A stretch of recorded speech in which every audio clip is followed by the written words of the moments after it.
حضور صلی اللہ تعالی علیہ وسلم نے حضرت صدیق اکبر رضی اللہ عنہ کی معیت میں جب مکہ سے ہجرت فرمائی تو قریش مکہ نے اعلان کیا کہ جو کوئی محمد صلی اللہ تعالی علیہ وسلم اور اس کے ساتھی صدیق اکبر رضی اللہ عنہ کو گرفتار کر لائے گا اسے 100 اونٹ انعام میں دیے جائیں گے۔ سراقہ بن جیشم نے یہ اعلان سنا تو اپنا تیز رفتار گھوڑا نکالا اور اس پر بیٹھ کر کہنے لگا کہ میرا یہ تیز رفتار گھوڑا محمد اور ابو بکر کا پیچھا کر لے گا اور میں ابھی ان دونوں کو پکڑ کر لاتا ہوں۔ چنانچہ اس نے اپنے گھوڑے کو دوڑایا اور تھوڑی دیر میں حضور کے قریب پہنچ گیا۔ صدیق اکبر نے جب دیکھا کہ سراقہ گھوڑے پر سوار ہمارے پیچھے آ رہا ہے اور ہم تک پہنچنے ہی والا ہے تو عرض کیا یا رسول اللہ، سراقہ نے ہمیں دیکھ لیا ہے اور وہ دیکھیے ہمارے پیچھے آ رہا ہے۔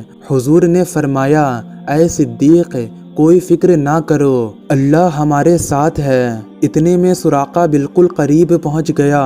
حضور نے دعا فرمائی تو زمین نے سراقہ کے گھوڑے کو پکڑ لیا اور اس کے چاروں پیر پیٹ تک زمین میں دھس گئے۔ سراقہ یہ منظر دیکھ کر گھبرایا اور عرض کرنے لگا یا محمد، مجھے اور میرے گھوڑے کو اس مصیبت سے نجات دلائیے۔ میں آپ سے وعدہ کرتا ہوں کہ میں پیچھے مڑ جاؤں گا اور جو کوئی آپ کا پیچھا کرتا ہوا آپ کی تلاش میں ادھر آ رہا ہوگا اسے بھی واپس لے جاؤں گا اور آپ تک نہ آنے دوں گا۔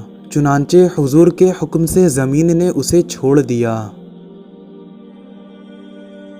سبق یہ ہوا کہ ہمارے حضور کا حکم و فرمان زمین پر بھی جاری ہے اور کائنات کی ہر چیز اللہ نے حضور کے تابع کر دی ہے۔